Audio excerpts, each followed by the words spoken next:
Hello everyone, তোমাদের সকলকে welcome to বাংলার ব্যাকবেঞ্চার ইউটিউব চ্যানেলের নতুন একটা ভিডিওতে।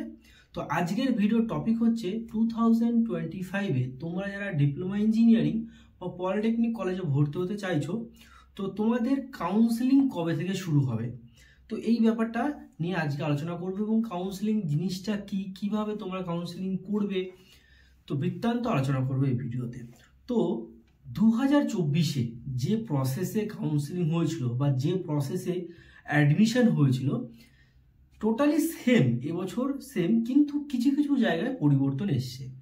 প্রথম পরিবর্তন সেটা হচ্ছে যে নাম্বার বিভাজন। মানে গত বছর দেখা হয়েছিল যে তোমাদের মাধ্যমিক পাস, যারা ফার্স্ট ইয়ারে ভর্তি হবে তার জন্য মাধ্যমিক পাস করার পরে মানে মাধ্যমিকে কত পার্সেন্ট নাম্বার পেয়েছিলে 7টা সাবজেক্টে, সেইটার উপরে ভিত্তি করে তোমাদের র্যাঙ্ক প্রকাশ করা হয়েছিল। কিন্তু এই বছর সেটা একটু পরিবর্তন করা হয়েছে। কেমন পরিবর্তন? যে ভৌত বিজ্ঞান এবং অঙ্ক এই দুটো সাবজেক্টের উপরে 50% ভ্যালু দেওয়া হবে এবং টোটাল 7টা সাবজেক্টের উপরে 50% ভ্যালু দিয়ে একটা র্যাঙ্ক প্রকাশ করা হবে।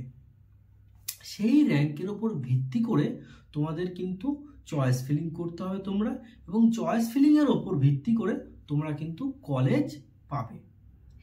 এইবার যে প্রসেসটা, সেই প্রসেসটা আসবো যে কাউন্সেলিংয়ের কি প্রসেস বা কাউন্সেলিং কবে থেকে শুরু হবে একটা সেইটা নিয়ে বলবো।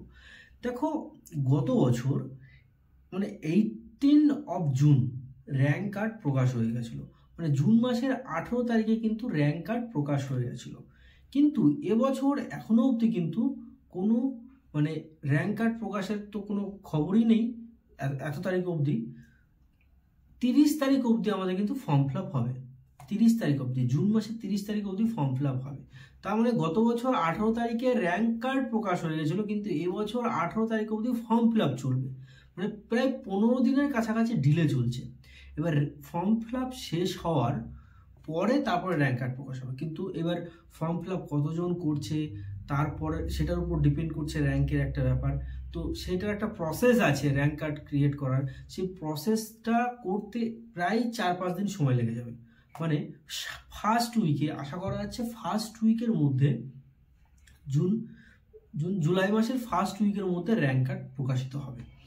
এইবার দেখো, গত বছর 18 তারিখে র্যাঙ্ক কার্ড প্রকাশ হয়েছিল, এবছর কিন্তু এতটা দেরি হচ্ছে, মানে প্রায় 15 দিনের উপরে দেরি হচ্ছে।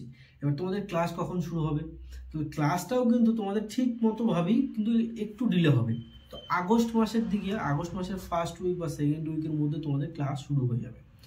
এবার তোমরা যারা ভাবছো যে আমাদের কাছে ক্লাস করবে, আমরা কিন্তু ক্লাস করাই। গত বছরও ফার্স্ট সেমিস্টার সেকেন্ড সেমিস্টারে ক্লাস করেছি, আমরা অনেক ভালো ফিডব্যাক পেয়েছি। তো তোমরা আমাদের যে টেলিগ্রাম গ্রুপ ডেসক্রিপশনে দিয়ে দিয়েছি, সেই টেলিগ্রাম গ্রুপে তোমরা কিন্তু জয়েন হতে পারো। বিনা পয়সায় তোমরা জয়েন হতে পারবে। জয়েন হলে কি হবে, আমরা যখন যে কোনো আপডেট দেবো, কোনো ক্লাসের আপডেট দেবো, তোমরা সেখান থেকে ক্লাস করতে পারবে এবং তোমরা নিজেদের মধ্যে একটু আলোচনা করতে পারবে যে কোন কলেজটা ভালো। কারণ আমাদের টেলিগ্রাম গ্রুপে প্রায় 150 থেকে 200 কাছাকাছি স্টুডেন্ট অলরেডি জয়েন হয়ে আছে। তো তোমরা এখানে মানে কথাবার্তা বললে তোমরা নিজেরা অনেক কিছু জানতে পারবে, যে কারো বাড়ি মুর্শিদাবাদে, কারো বাড়ি কলকাতার সাইডে, তো কোন কলেজগুলো ভালো সেসব নিয়ে তোমরা ডিসকাশন করতে পারবে। তাই বলবো তোমরা টেলিগ্রাম গ্রুপে জয়েন হয়ে যাও, ডিসক্রিপশনে দেওয়া আছে লিঙ্ক। এবার হচ্ছে যে কাউন্সিলিংটা, কাউন্সিলিং মানে হচ্ছে তোমার যে র্যাঙ্ক, সেই র্যাঙ্ক অনুযায়ী তুমি কোন কলেজে যোগ্য, সেই কলেজেরটাকে মানে প্রসেস, তুমি সেই কলেজে চান্স পাবে কিনা বা চান্স পাওয়ার পরে তোমাকে কি করতে হবে, সেই প্রসেসটাকে বলা হয় কাউন্সিলিং। এবার কাউন্সিলিংয়ের আগে কি করতে হবে? কাউন্সিলিংয়ের আগে একটা খুব খুব ইম্পর্টেন্ট একটা কাজ তোমাদের করতে হবে, সেইটা হচ্ছে যে চয়েস ফিলিং করা। চয়েস ফিলিং করা মানেটা কি? ধরো তুমি 15,000 র্যাঙ্ক করেছো বা 20,000 এক্সেট্রা, তুমি যেই র্যাঙ্ক করো না কেন, সেই র্যাঙ্ক অনুযায়ী তোমাকে কলেজ সাজাতে হবে। তোমার পছন্দ অনুযায়ী কলেজ সাজাতে হবে। শুধুমাত্র কলেজ নয়, তোমার পছন্দের ব্রাঞ্চগুলোকেও ঠিকঠাক মতো সাজাতে হবে। এটাকে বলা হচ্ছে চয়েস ফিলিং। কাউন্সিলিংয়ের আগে হচ্ছে চয়েস ফিলিং, খুব ইম্পর্টেন্ট ব্যাপার।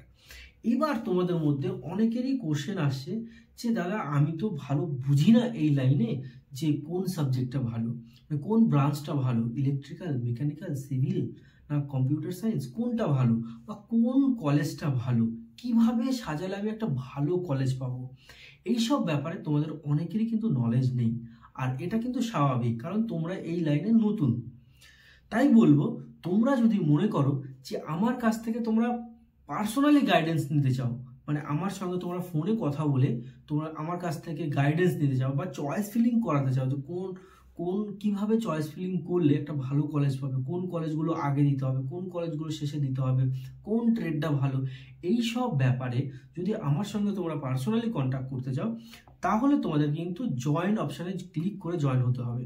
আমার চ্যানেলের নামের পাশে একটা জয়েন অপশান আছে, সেই অপশানে ক্লিক করে তোমাদের জয়েন হতে হবে। এবং জয়েন হওয়ার পরে মাত্র 89 রুপিস, 89 টাকা দিয়ে তোমাদের জয়েন হতে হবে। জয়েন হওয়ার পরে তোমরা কমেন্ট বক্সে কমেন্ট করতে পারো যে দাদা আমি জয়েন্ট হয়েছি, বা আমি ডেসক্রিপশনে আমার কন্ট্যাক্ট নাম্বার দিয়ে দিয়েছি, সেখানে আমাকে মেসেজ করতে পারো যে দাদা আমি জয়েন হয়েছি। তাহলে আমি তোমার সঙ্গে ডাইরেক্ট ফোনে কথা বলে তোমার সমস্ত রকম সমস্যার সমাধান করার চেষ্টা করব। আশা করি বুঝতে পেরেছো। তো তোমরা অনেকেই এবছরে অলরেডি জয়েন হয়ে গেছো, মেম্বারশিপ নিয়ে নিয়েছো।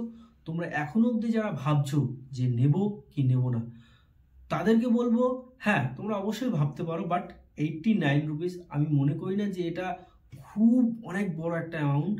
তো তোমরা যদি ভালো বোঝো যে একটা পার্সোনাল সাপোর্ট তোমরা চাও, তাহলে অবশ্যই মেম্বারশিপ নিতে পারো 89 রুপিস দিয়ে, ঠিক আছে।